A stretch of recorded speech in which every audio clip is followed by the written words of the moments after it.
നമസ്കാരം കൂട്ടുകാരെ, ചായക്കട റിപ്പബ്ലിക്കിലെ കേരള ലെജൻഡ് സീരീസിലെ എപ്പിസോഡ് 8 നിങ്ങൾ ഏവർക്കും സ്വാഗതം. ഇന്ന് നമ്മൾ സംസാരിക്കാൻ പോകുന്നത് കുളത്തിൻ്റെ കണ്ണുകളെക്കുറിച്ചാണ്. അതെ, പൗർണമി രാത്രിയിൽ ആ കുളത്തിലേക്ക് നിങ്ങൾ നോക്കരുത്. കേരളത്തിലെ പഴയ ക്ഷേത്രങ്ങൾ പ്രാർത്ഥനയുടെ ഇടങ്ങൾ മാത്രമല്ല, അവ നൂറ്റാണ്ടുകളുടെ ഓർമ്മകളാണ്.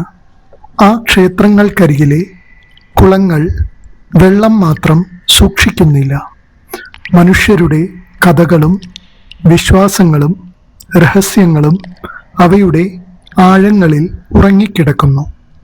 കേരളത്തിലെ ഒരു ചെറിയ ഗ്രാമത്തിൽ ഇന്നും ഒരു മുന്നറിയിപ്പ് തലമുറകളായി പറയപ്പെടുന്നു. പൗർണമി രാത്രിയിൽ ആ ക്ഷേത്രക്കുളത്തിലേക്ക് ഒരിക്കലും നോക്കരുത്.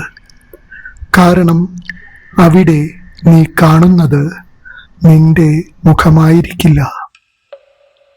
സഹ്യപർവ്വതത്തിൻ്റെ അടിവാരത്ത് നൂറ്റാണ്ടുകൾ പഴക്കമുള്ള ഒരു ചെറിയ ക്ഷേത്രം. വലിയ ഗോപുരങ്ങളില്ല, ആഡംബരമില്ല. പക്ഷേ അവിടെ ഒരു വലിയ കുളമുണ്ടായിരുന്നു. കുളത്തിലെ വെള്ളമാണെങ്കിലോ അതിശയകരമായി തെളിഞ്ഞത്. പകൽ അത് ആകാശത്തെ പ്രതിഫലിപ്പിക്കും, രാത്രിയിൽ ചന്ദ്രനെ. പക്ഷേ പൗർണമി രാത്രിയിൽ മാത്രം ആരും ആ കുളത്തിൻ്റെ അരികിലേക്ക് പോകാറില്ല.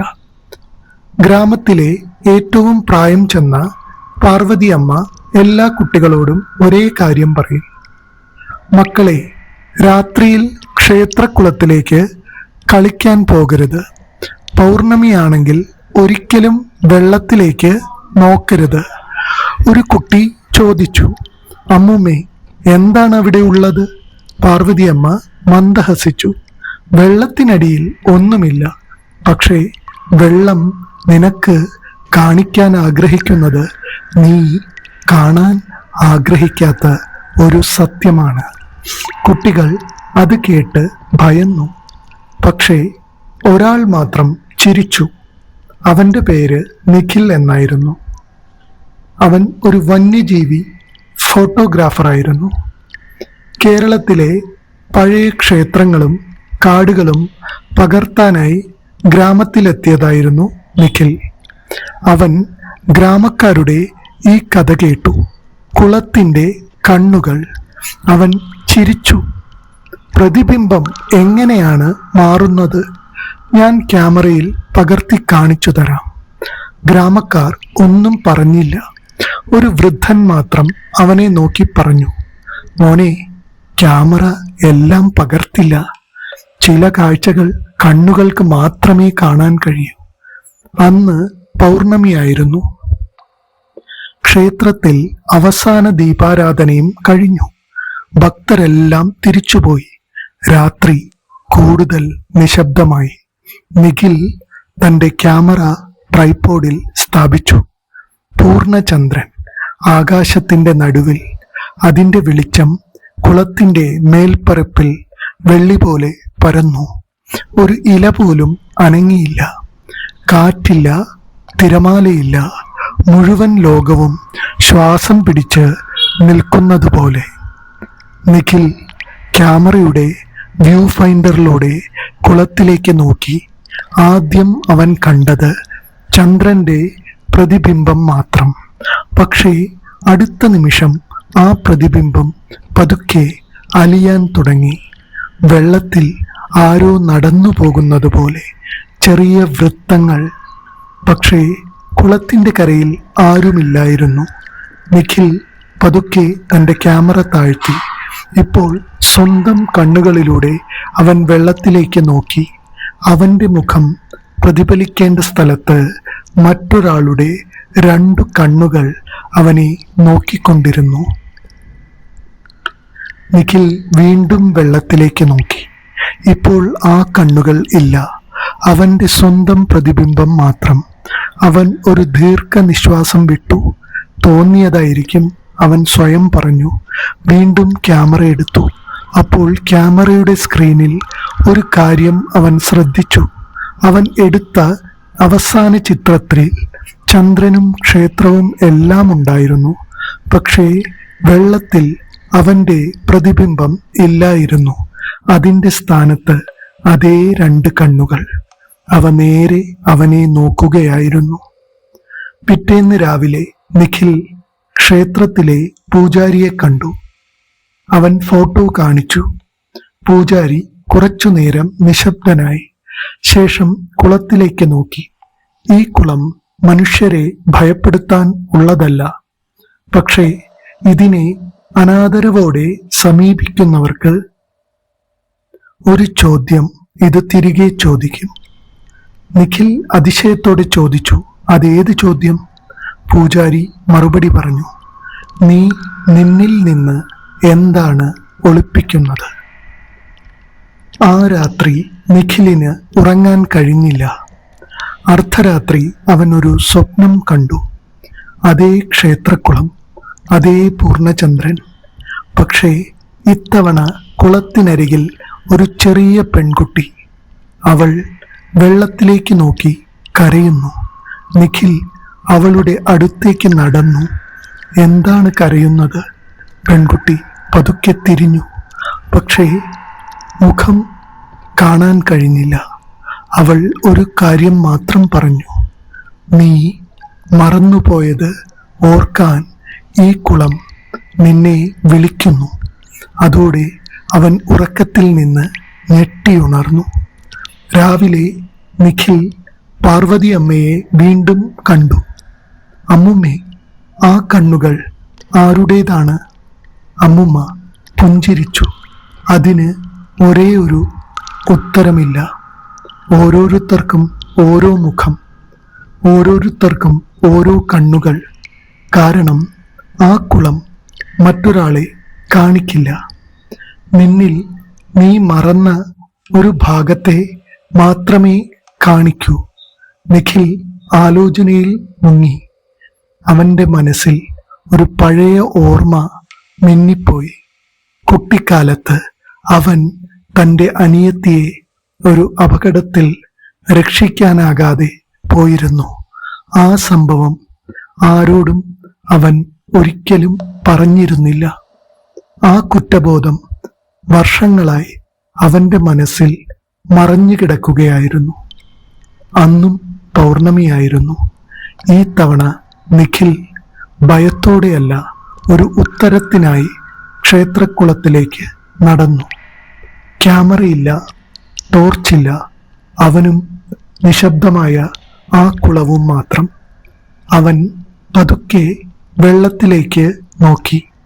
ആദ്യം സ്വന്തം മുഖമാണവൻ കണ്ടത്. പിന്നീട് അതിൻ്റെ പിന്നിൽ വീണ്ടും അതേ 2 കണ്ണുകൾ. ഇത്തവണ ആ കണ്ണുകൾ അവനെ വിളിക്കുന്നതുപോലെ അവന് തോന്നി. അവൻ മുന്നോട്ട് ഒരു ചുവട് വച്ചു. അതേ നിമിഷം കുളത്തിൻ്റെ മേൽപ്പരപ്പിൽ ആദ്യമായി ഒരു തിരമാല ഉണ്ടായി. ചന്ദ്രന്റെ പ്രതിബിംബം 100 കണക്കിന് കഷ്ണങ്ങളായി ചിതറി. നിഖിൽ കുളത്തിൻ്റെ അരികിൽ നിശ്ചലനായി നിന്നു. വെള്ളം വീണ്ടും ശാന്തമായി. അവൻ ധൈര്യം സംഭരിച്ച് ഒരിക്കൽ കൂടി കുളത്തിലേക്ക് നോക്കി. ഇത്തവണ ആ കണ്ണുകൾ അപ്രത്യക്ഷമായില്ല. പതുക്കെ അവന്റെ സ്വന്തം പ്രതിബിംബം മാറിത്തുടങ്ങി. അത് ഇന്നത്തെ നിഖിലായിരുന്നില്ല. 10 വയസ്സുള്ള ഒരു ചെറിയ ആൺകുട്ടി, ഭയന്ന് കരയുന്ന ഒരു കുഞ്ഞ്. അതിൻ്റെ മുന്നിൽ വെള്ളത്തിൽ കൈനീട്ടി സഹായം ചോദിക്കുന്ന ഒരു ചെറിയ പെൺകുട്ടി. അതെ, അവന്റെ അനിയത്തി. വർഷങ്ങൾക്ക് മുമ്പ് നദിയിൽ മുങ്ങി മരിച്ച അവന്റെ കുഞ്ഞനിയത്തി. അന്ന് ആ അപകടം ആർക്കും അറിയാത്ത ഒരു സത്യമുണ്ടായിരുന്നു. അവളെ രക്ഷിക്കാൻ നിഖിലിന് കഴിഞ്ഞേനെ. പക്ഷേ ഭയം അവനെ നിശ്ചലനാക്കി. ആ കുറ്റബോധം അവൻ വർഷങ്ങളോളം അവന്റെ മനസ്സിന്റെ ഏറ്റവും ആഴത്തിൽ ഒളിപ്പിച്ചു. ആ രാത്രി ആ കുളം അവനെ ഭയപ്പെടുത്തിയില്ല. അത് അവൻ ഒളിപ്പിച്ചിരുന്ന സത്യത്തെ മാത്രം അവന്റെ മുന്നിൽ തിരികെ കൊണ്ടുവന്നു. നിഖിലിന്റെ കണ്ണുകളിൽ നിന്ന് കണ്ണുനീർ കുളത്തിലേക്ക് വീണു. അതേ നിമിഷം വെള്ളത്തിലെ പ്രതിബിംബം വീണ്ടും അവന്റെ മുഖമായി മാറി. രാവിലെ അവൻ പാർവതി അമ്മയെ വീണ്ടും കണ്ടു. എന്നാൽ അമ്മൂമ്മ ഒന്നും ചോദിച്ചില്ല അവനോട്. നിഖിൽ മാത്രം പതുക്കെ പറഞ്ഞു, അമ്മുമ്മേ, ആ കുളം ശരിക്കും എന്താണ്? അവൾ ചിരിച്ചു.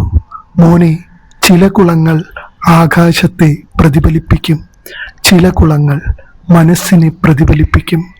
ഈ കുളം രണ്ടും ചെയ്യും. നിഖിൽ ആ ഗ്രാമം വിട്ട് തിരിച്ചു പോകുന്നതിനു മുമ്പ് ഒരു കാര്യം ചെയ്യാൻ തീരുമാനിച്ചു. അവൻ ക്യാമറയിലെ എല്ലാ ചിത്രങ്ങളും വീണ്ടും പരിശോധിച്ചു. ക്ഷേത്രം, ചന്ദ്രൻ, മരങ്ങൾ, കുളം എല്ലാം സാധാരണ ചിത്രങ്ങൾ. പക്ഷേ ഒരു ചിത്രം മാത്രം വ്യത്യസ്തമായിരുന്നു. അവൻ ആദ്യ രാത്രി എടുത്ത അവസാന ചിത്രം. വെള്ളത്തിൽ വീണ്ടും അതേ രണ്ട് കണ്ണുകൾ. ഇത്തവണ അതിലും വ്യത്യസ്തമായ ഒരു കാര്യം. കുളത്തിന്റെ പടികളിൽ ഒരു ചെറിയ പെൺകുട്ടി നിൽക്കുന്നു. വെളുത്ത പാവാട, കയ്യിൽ ഒരു താമരപ്പൂ. അവൾ ക്യാമറയിലേക്ക് നോക്കുകയാണ്. പക്ഷേ ആ രാത്രി അവിടെ ആരുമുണ്ടായിരുന്നില്ല. കൗതുകം തോന്നിയ നിഖിൽ ക്ഷേത്രത്തിലെ പഴയ രേഖകൾ പരിശോധിച്ചു. നൂറ്റാണ്ടുകൾ പഴക്കമുള്ള ഒരു കുറിപ്പിൽ ഒരു വരി അവൻ കണ്ടു. പൗർണമി രാത്രിയിൽ കുളത്തിന്റെ കണ്ണുകൾ സ്വന്തം ഹൃദയത്തിൽ മറഞ്ഞിരിക്കുന്ന സത്യം കാണിക്കാൻ ഒരാളെ തിരഞ്ഞെടുക്കും. പക്ഷേ ആ സത്യം കണ്ടവരുടെ കൂടെ എപ്പോഴും ഒരു കുട്ടിയുടെ നിഴൽ ഉണ്ടാകും. ആ കുട്ടി ആരാണെന്ന് ആ കുറിപ്പിൽ എവിടെയും എഴുതിയിരുന്നില്ല. ഇന്നും ആ ഗ്രാമത്തിലെ ആളുകൾ പൗർണമി രാത്രിയിൽ ആ ക്ഷേത്രക്കുളത്തിന്റെ അരികിലേക്ക് പോകാറില്ല.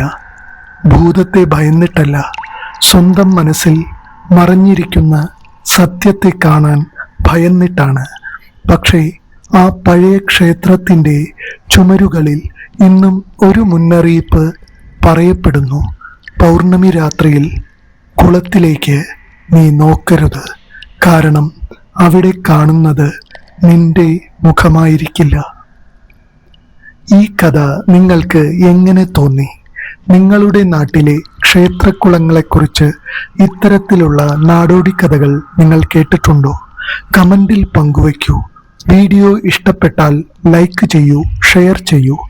കേരള ലെജൻഡ്സ് പരമ്പരയിലെ അടുത്ത നിഗൂഢ കഥകൾക്കായി ചാനൽ സബ്സ്ക്രൈബ് ചെയ്യാനും ബെൽ ഐക്കൺ അമർത്താനും മറക്കരുത്. അടുത്ത എപ്പിസോഡിൽ കേരളത്തിന്റെ മറ്റൊരു മറഞ്ഞുപോയ കഥയുമായി നമുക്ക് വീണ്ടും കാണാം. ഇത് കേരള ലെജൻഡ്സ്. ചില പ്രതിബിംബങ്ങൾ വെള്ളത്തിൽ കാണാം, ചിലത് ജീവിതം മുഴുവൻ മനസ്സിൽ. ഗുഡ് നൈറ്റ്, ശുഭരാത്രി.